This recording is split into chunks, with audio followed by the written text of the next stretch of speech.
Welcome back to another video. My name is Abby, and today we are talking about 3 steps on how you can reprogram your mind. Now, if you're new to this channel and you want to learn about reprogram your mind, expanding your self-awareness, go ahead and start right now by clicking that subscribe button, hitting the bell so you don't miss anything. So, 3 steps on how you can reprogram your mind. Why is this important? Well, only 5% of your conscious mind, the mind you are watching this video and learning right now, is actually running your life.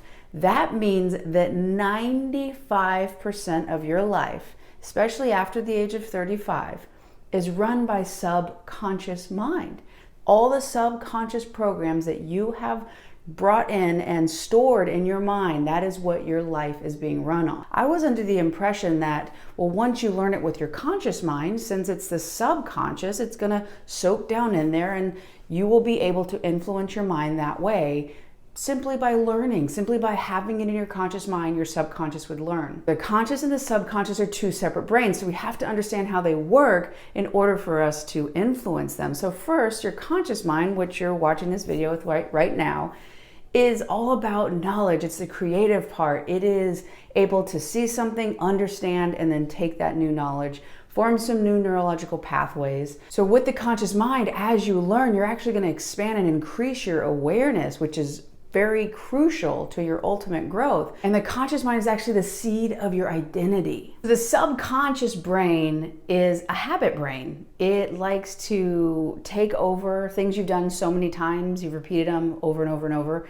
It then takes that and it can do it for you. You don't have to use your conscious awareness and that bandwidth. You can just give that to your subconscious brain when you're driving. Maybe you've created something so many times. There's one random YouTube video of a woman during Christmas time, and she works at the department store, and she's basically undoing the boxes that are flat because people need them for gift boxes.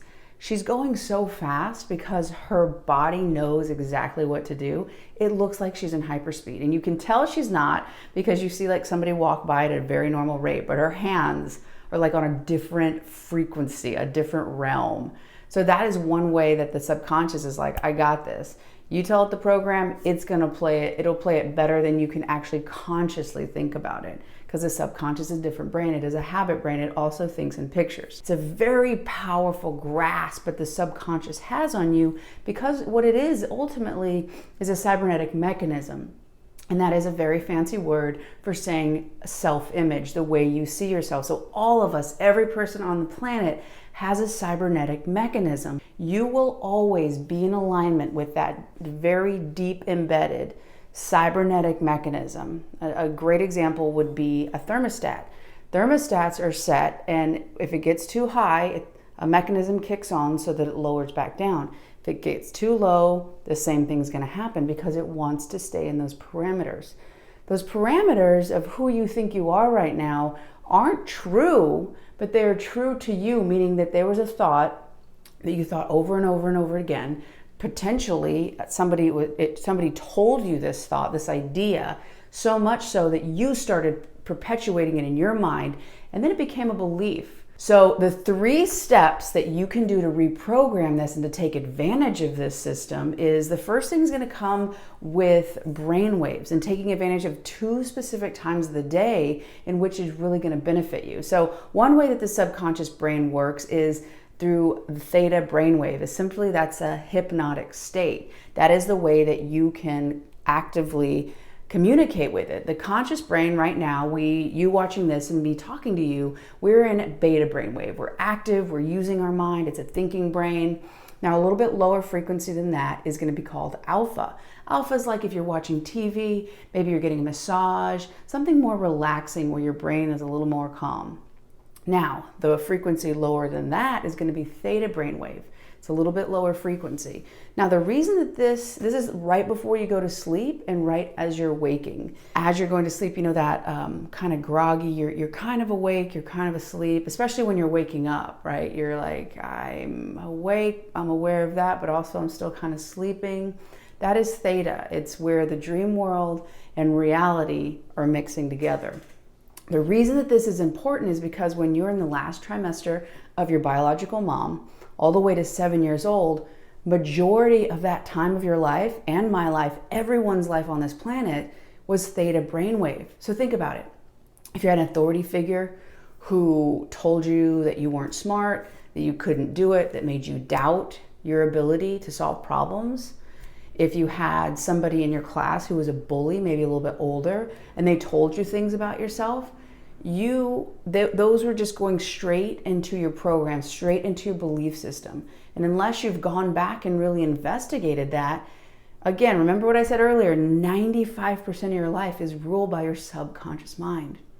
So 95% of your life right now is still being ruled potentially by a multitude of beliefs. Now, beliefs are just, there's so many of them that essentially create the fabric of our entire identity, who we think we are. And what that is called is the cybernetic mechanism. With the cybernetic mechanism, it is your self-image. It is how you see yourself in the world. So if you have belief systems that are part of that, that say that you're not good enough, that the skills that you have isn't valuable in the world, and you'll never make enough money to feel that you have safety, that you can provide for yourself. Or maybe it's about that you'll never find someone who really loves you. So many different beliefs could be woven into your identity, into your cybernetic mechanism, without you knowing, without you having that conscious awareness. The subconscious mind never forgot. Your conscious mind has, it's moved on. So it's really important to start looking at what would somebody have to believe about themselves to find this in the world. Maybe it's you got fired. Maybe it's that the last 3 relationships, the people broke up with you, or they said a specific thing about you. Well, if you look at it more objective and not in that painful subjective state, and say, okay, what would someone need to believe about themselves for them to keep finding this? What would be the seed of that? What would be that commonality? So the hypnotic state of theta is incredibly important. So one way that you can use this for your benefit is to feel whatever it is in your life. If it's the abundance financially that you want to experience, if it's that relationship, whatever it is, to feel what that would feel like. Use your imagination. And as you're going to sleep at night, stay in that state until you go to sleep. As you're waking up, focus on that and have that feeling. And you're starting to put little tiny seeds.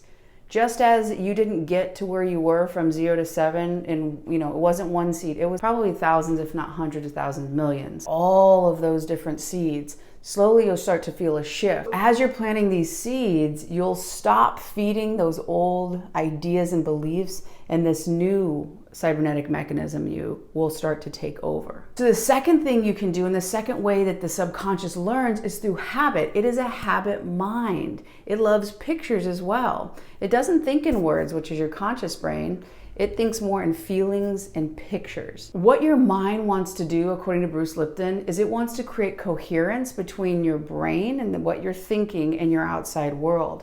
Starting to create more clarity in what you are wanting in life and feeling that experience, not creating it separate, is going to allow you to start create repetitions, to actually form the neurological patterns in your brain as if it's already happened. This is huge Dr. Joe Dispenza work, which he says that you must convince your body that that experience has already happened. It's actually becoming a natural state. It is a natural thing for you to do. You've already experienced it. So then finding that in the 3D world and having that revealed to you is much more natural than you don't know what it feels like. You don't know how that version of you would act. And then all of a sudden, you're going to get all those things in your old version. You have to let this current version of you go. You have to let go of those beliefs. You have to let go of that in order to receive, in order to accept and start experiencing this new version. So through those repetitions, it's going to create new patterns and behaviors. It's going to better serve you. When you're learning to ride a bike, when you are learning to drive a car, you at first maybe struggled, you didn't know how it was, you had to think so much, oh my gosh, is there somebody in the next lane? Am I going to fall off? Oh no, there's a bump on the curb, all sorts of things. But eventually, as you got the hang of it, as you got the repetitions in, that subconscious mind took over, and it could actually go quicker than your conscious mind. So you're off to the races. That subconscious got it through repetition. They created habit. They created a new behavior. And this third step to reprogram your brain is something from Joe Dispenza, which is about emotional addictions. Your mind is an artifact of the past. It has a multitude of all the things you've ever experienced, and it has feelings based on those experiences. Right now, if I asked you to think of one of the greatest memories you've ever had, right away you'd be filled with the feeling that it gave you. Because our thoughts are the language of our mind, but our body, which is more synonymous with our subconscious, its language is feelings. So once you start understanding and looking into using meditation, using lower brain waves to really look at what behavior do you have in the world? How are you acting? What are the thoughts that you were thinking?